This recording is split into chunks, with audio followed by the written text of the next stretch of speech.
Good evening students. YouTube channel पर चल रहा है टेंस का चैप्टर। तो चले टेंस के चैप्टर में हम आगे बढ़ते हैं। अब टेंस का अंतिम काइंड बचा है फ्यूचर परफेक्ट कंटीन्यूअस टेंस। तो जैसा कि मैं वन बाय वन एक सेंटेंस को अलग अलग पढ़ा रहा हूँ, तो यहाँ भी कम से कम 4 क्लास तो लेना ही पड़ेगा। तो फ्यूचर परफेक्ट कंटीन्यूअस टेंस के अंतर्गत आज अफर्मेटिव सेंटेंस पढ़ेंगे। तो अफर्मेटिव सेंटेंस के स्ट्रक्चर के बारे में पहले आप समझें।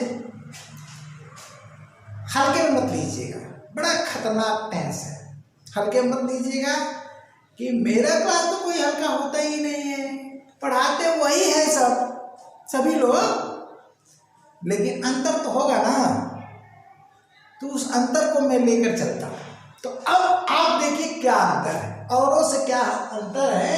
नए व्यूअर हो, वीडियो गलती से क्लिक कर दिए हो तो थोड़ा सा समय दे देना, और समय नहीं है तुम्हारे पास तो कोई बात नहीं, बंद कर दो, ठीक है।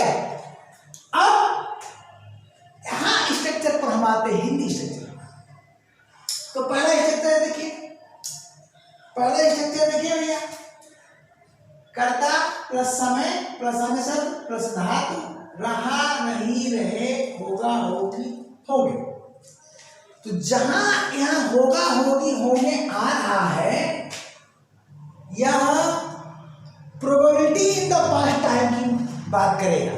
जैसा कि हम शुरू से ही बताते हुए आ रहे हैं, फ्यूचर टेंस का कोई भी काइंड्स आप उठाइए, शुरू से अंत तक पढ़ जाएगी। फ्यूचर टेंस पढ़िए, फ्यूचर इंडेफिनिट पढ़िए, फ्यूचर कंटीन्यूअस पढ़िए, फ्यूचर परफेक्ट पढ़िए, और अब यहाँ आ जाइए। लेकिन मैं पढ़ाया हूँ कैसे भाई, इंडेफिनिट पढ़ाया तो तीनों का, कंटीन्यूअस पढ़ाया तीनों का, परफेक्ट पढ़ाया तीनों का, परफेक्ट कंटीन्यूअस पढ़ाया तीनों का। तो ये तो मेरा अपना तरीका है। अब आपको अगर पढ़ना है तो आप अपनी सुविधा से पढ़ सकते हो। क्या? अरे फ्यूचर टेंस पढ़ लो, फ्यूचर इंडेफिनिट पढ़ लो, फ्यूचर कंटीन्यूअस पढ़ लो, फ्यूचर परफेक्ट पढ़ लो, फ्यूचर परफेक्ट कंटीन्यूअस, उसी क्रम में पढ़ जाओ, ठीक ना, आप अपनी सुविधा से। तो अब देखिए, होगा होगी, होगा होगी होंगे, ठीक ना। यहाँ होगे भी आ सकता है तुम के साथ, मैं उसको नहीं लिखा हूं, ये आप उतनी बात समझ सकते हैं, ठीक है ना। चलते हैं, इन दोनों का संबंध क्या है? Probability in the past time. Probability in the past time यानी एक प्रकार से हम गेस करेंगे, अनुमान करेंगे, ठीक है ना, संभावना व्यक्त करेंगे। परंतु नीचे के दो जो स्ट्रक्चर है, इसमें संभावना नहीं है, certainty in the future time. इन दोनों वाक्यों से certainty in the future time, और ये दोनों स्ट्रक्चर में बहुत एक बारीक अंतर है। क्या अंतर है देख लीजिए, थर्ड और फोर्थ में। कर्ता प्लस समय प्लस अनुशब्द धातु ता ती ते। यहां हम समय को ब्रैकेट में नहीं बंद किए, ठीक है ना, समय लगा रहे हैं। तो जब समय लग रहा है तो इसके साथ हुआ हुई हुए इन 3 शब्दों में से कोई शब्द आप लगा भी सकते हो, नहीं भी लगा सकते हो। ब्रैकेट में लगाने का मतलब ये है, ठीक है ना। आप इनका प्रयोग आप थर्ड में कर भी सकते हो, नहीं भी कर सकते हो, लेकिन इसमें समय जरूर रहेगा। ये अंतर हुआ। इन दोनों स्ट्रक्चर में यही अंतर है कि जब हम समय यहां लिखते हैं तो इसका प्रयोग कर सकते हैं, नहीं भी कर सकते हैं, ब्रैकेट में हमने बंद कर दिया। परंतु फोर्थ वाले में हम समय का प्रयोग नहीं कर रहे हैं, समय हटा दे रहे हैं।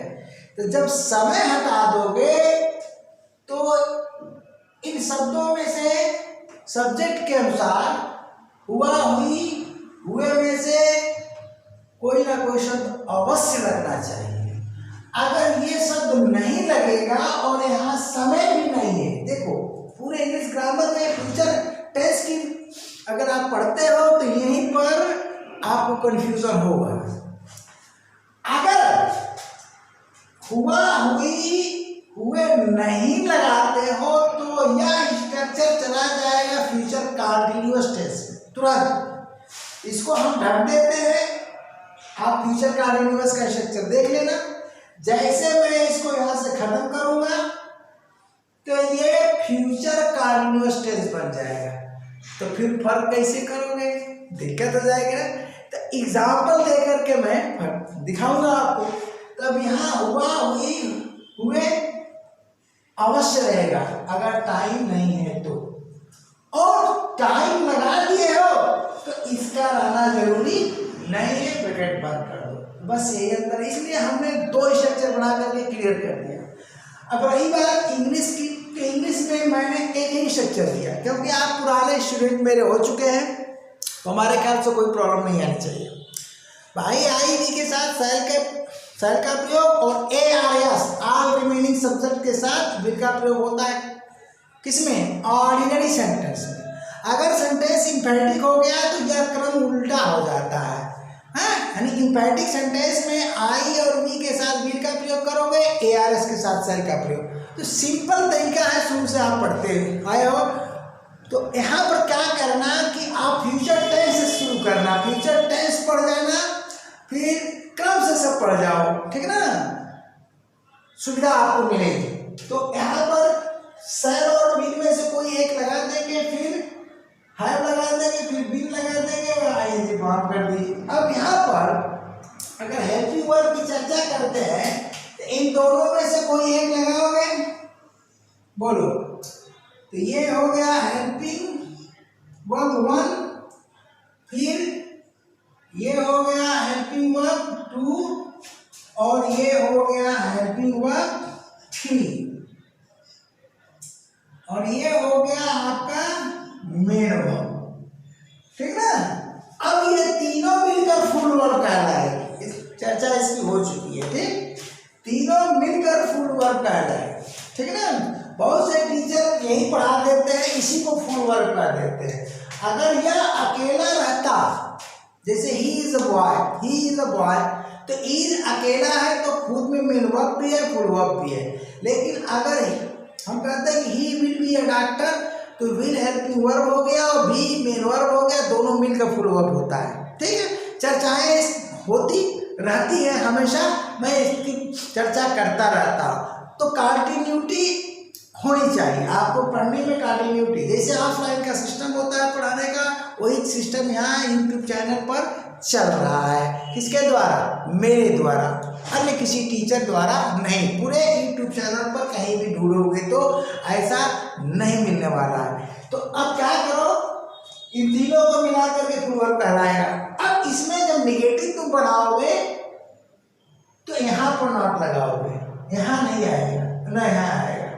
ये चीज आपको समझना। तो इसके बाद तो निगेटिव ही हमको बताना है, ठीक। और इंट्रोगेटिव जब बनाओगे इसको इधर ले आओगे, और इंट्रोगेटिव निगेटिव बनाओगे तो चूंकि नॉट यहाँ है तो इसको इधर कर दो फ्रंट पर, नॉट अपनी जगह रह जाएगा, इंट्रोगेटिव निगेटिव बन जाएगा। कुछ है थोड़े, इजी है, लेकिन कठिन यहाँ पर है सेंटेंस को समझना कि हिंदी में दिए गए वाक्य का ट्रांसलेशन हम किस टेंस में करें। तो शुरू करते हैं हम एग्जाम्पल, ठीक है ना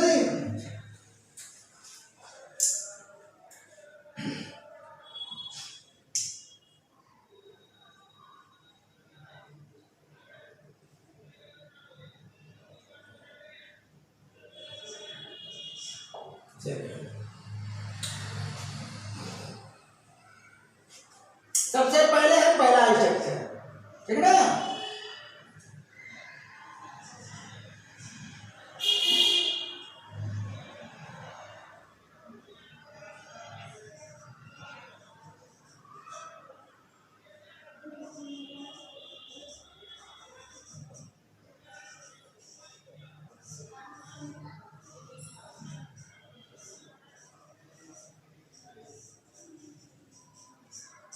वह इस समय पढ़ रहा होगा।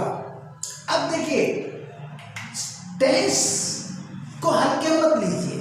कुछ स्टूडेंट क्या होता है, टेंस पढ़ना नहीं चाहते हैं, सीधे चाहते हैं कि एकदम इम्पोर्टेंट टॉपिक खोलें और पढ़ लें और सिलेक्शन ले लें। इम्पॉसिबल है। टेंस तो आपको तैयार करना पड़ेगा। बिना टेंस का कंसेप्ट नहीं क्लियर होगा किसी भी चीज का, ठीक ना। और जब तक कंसेप्ट नहीं क्लियर होगा तो आप कंपटीशन क्या निकालेंगे, ठीक ना। तो टेंस तो भैया क्या है, जैसे रीढ़ की हड्डी होती है ना, वो रीढ़ की हड्डी है, तो बिना रीढ़ की हड्डी का भैया स्ट्रक्चर कैसे खड़ा होगा। यहाँ पर देखिए ये समय दिया गया है, बढ़िया से समझ लीजिए। हमको हर स्ट्रक्चर में एक एक एग्जांपल देकर के क्लियर कर देना है। यहाँ स्ट्रक्चर क्लियर करने से ही हमारा मकसद पूरा हो जाएगा, बाकी तो प्रैक्टिस बेस में।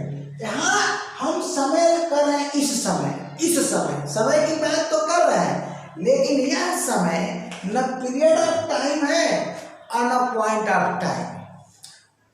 इसको देख करके अगर आप समझते हो कि यह फ्यूचर परफेक्ट कंटीन्यूअस टेंस है तो आप गलत जा रहे हो। तो यह क्या हो गया, वह इस समय पढ़ रहा होगा, यह है फ्यूचर कंटीन्यूअस टेंस।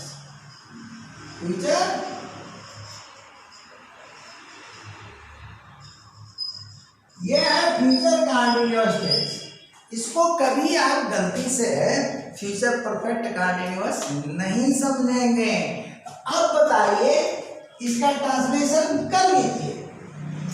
अब यह है क्या, देखिए वह पढ़ रहा होगा, स्टेटमेंट देने के पहले का गेस किया जाता है, अर्थात पास्ट टाइम की प्रोबेबिलिटी यानी अधिक संभावना। देखो शायद और विल द्वारा हमेशा अधिक संभावना को व्यक्त किया जाता है, और अधिक संभावना की अंग्रेजी प्रोबेबिलिटी होती है, और पॉसिबिलिटी आप नहीं कहोगे। पॉसिबिलिटी का मतलब होता है कि मच लेस प्रोबेबिलिटी यानी बहुत कम संभावना, ठीक ना।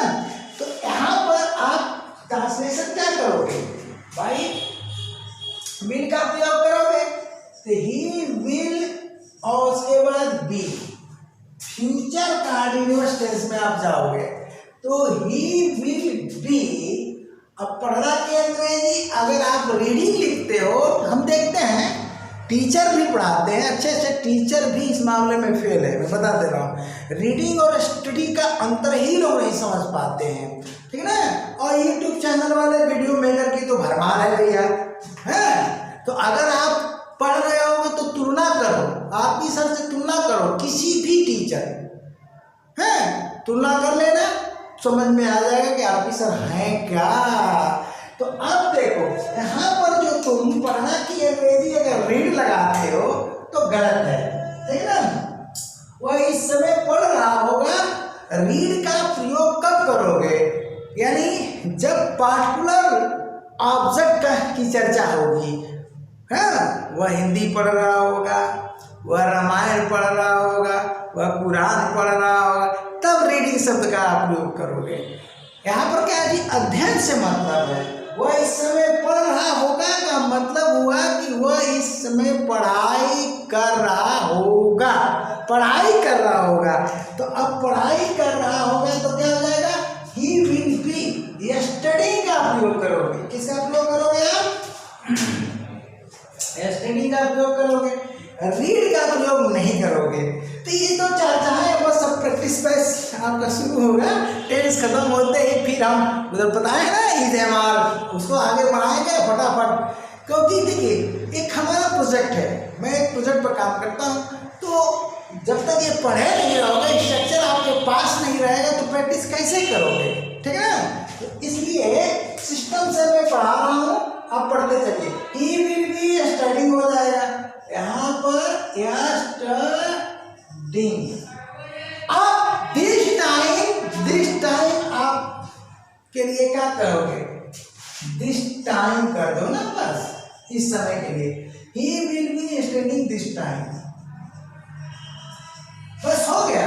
अब सवाल ये उठता है कि अगर इस सेंटेंस को हम फ्यूचर परफेक्ट कंटीन्यूअस में ले जाना चाहते हैं तो पॉइंट ऑफ टाइम या पीरियड ऑफ टाइम का प्रयोग करना पड़ेगा, चाहे पॉइंट ऑफ टाइम या पीरियड ऑफ टाइम। एक क्लास में लूंगा पॉइंट ऑफ टाइम पर और पीरियड ऑफ टाइम पर, तो उसका प्रयोग आपको करना पड़ेगा।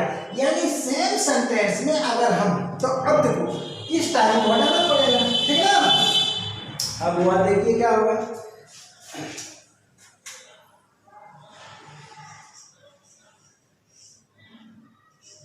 वह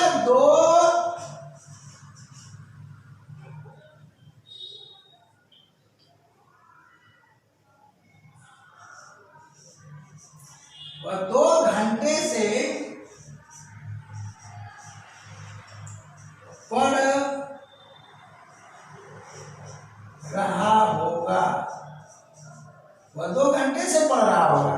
अब यहां पर क्या लग गया, बोलिए, पीरियड ऑफ टाइम लग गया। क्या लग गया भैया, पीरियड ऑफ टाइम।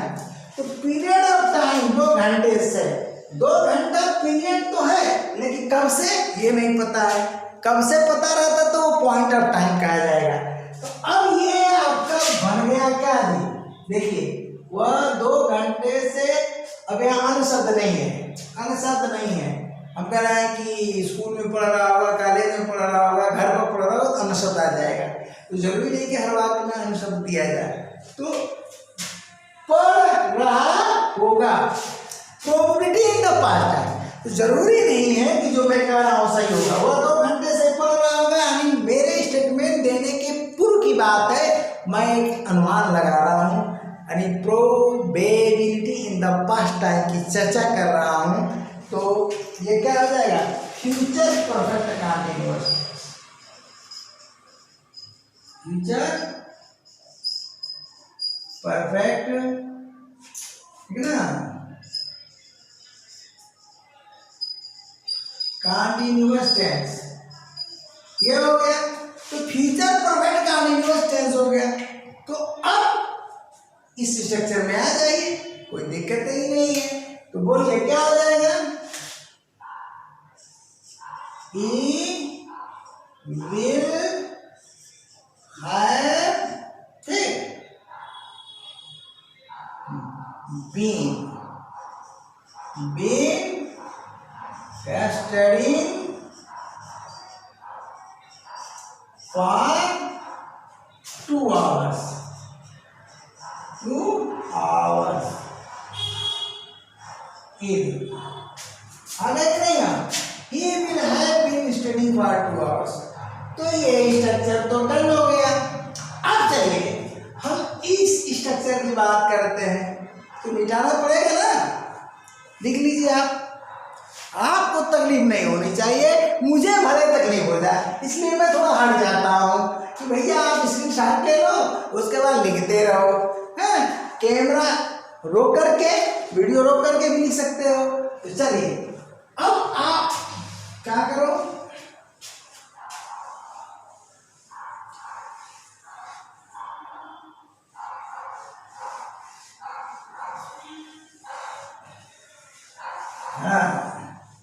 चलिए शाम हो गई है, समझा भैया, मतलब अब रात होने वाली है।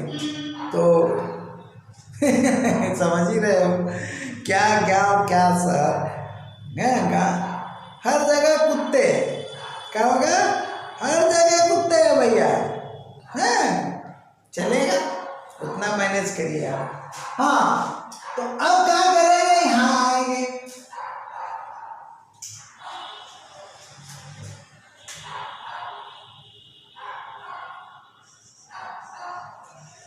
वह,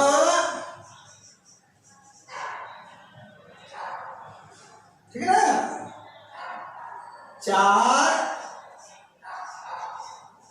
घंटे से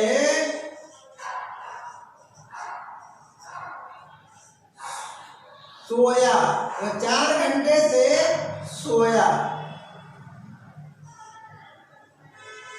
होगा। आप देखिए, मैच करा लीजिए। अगर इसमें से आप समय हटा देते हैं, वह मतलब 4 घंटे हटा देते हैं, तो वह सोया होगा, फ्यूचर कंटीन्यूअस टेंस बन जाएगा, यानी ही विल बी स्लीपिंग हो जाएगा। अब जैसे हमने जोड़ा उसमें, उसको मौखिक समझ लीजिए, हर वाक्य को लिखेंगे तो टाइम ज़्यादा लगेगा भाई। अगर हम इसको मान लीजिए ड्राफ्ट कर देते हैं, इसको हम ड्राफ्ट कर देते हैं, तो वह सोया होगा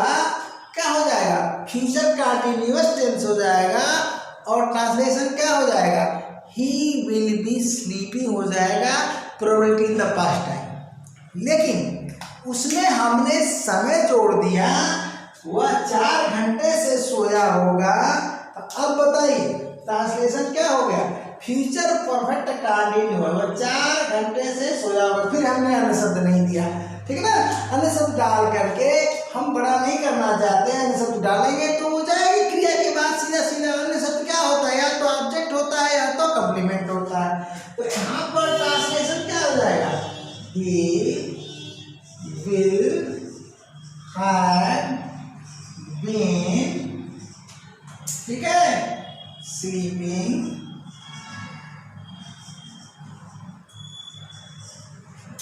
फॉर, एक मिनट,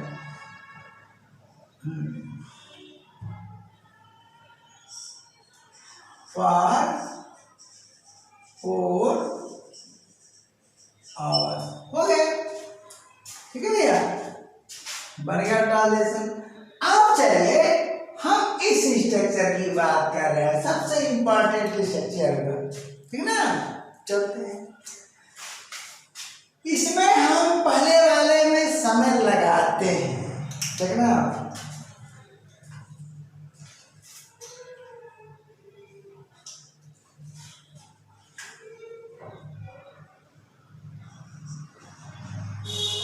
मैं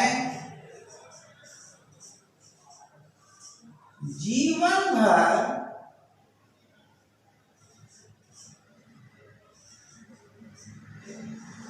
सत्य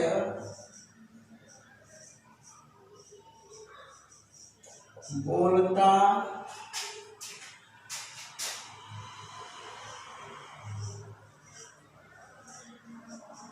हुआ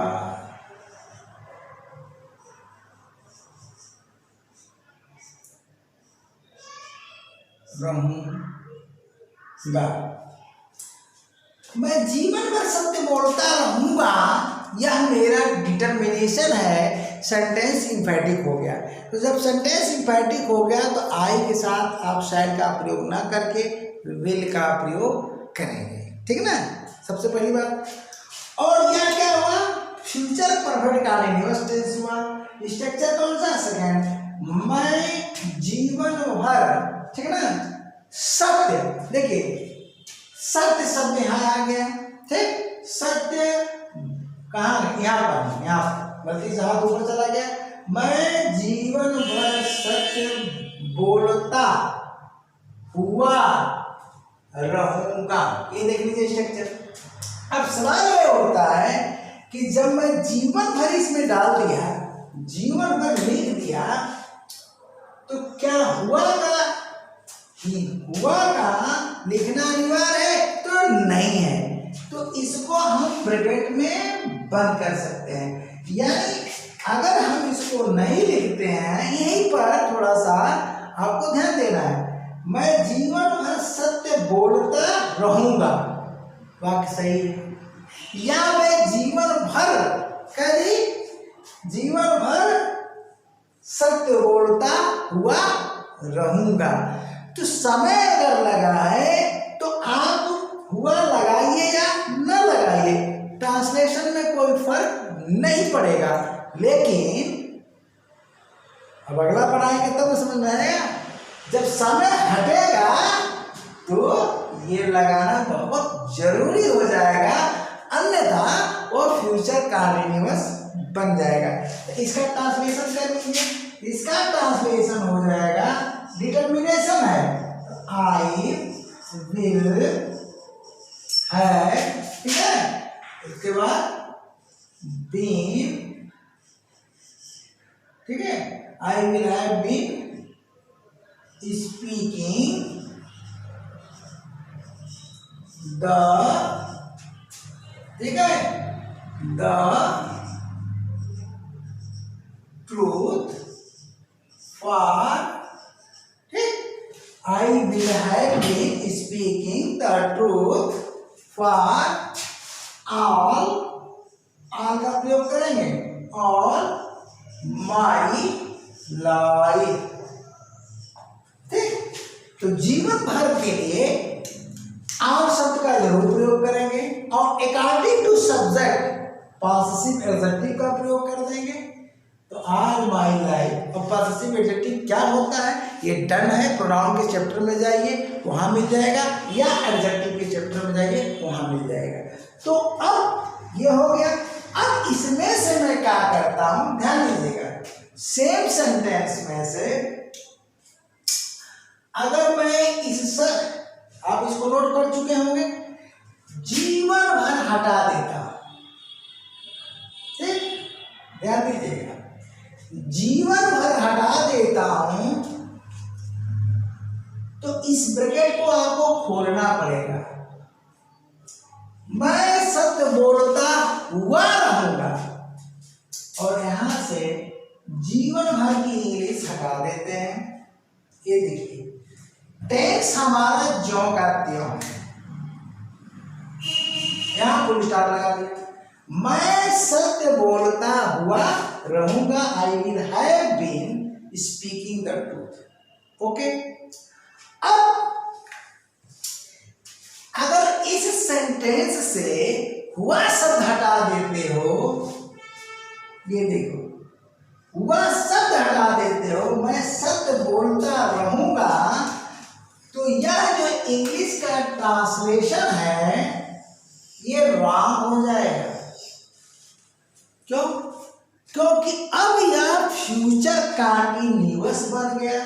तो फ्यूचर कंटीन्यूअस बन गया तो क्या करेंगे भैया, फ्यूचर कंटीन्यूअस में इसका हम ट्रांसलेशन करेंगे, ठीक है ना, तब जाके सही होगा। मैं सत्य बोलता रहूंगा, भाव वही है, इम्पेरेटिव सेंटेंस के अंतर्गत डिटर्मिनेशन का भाव है।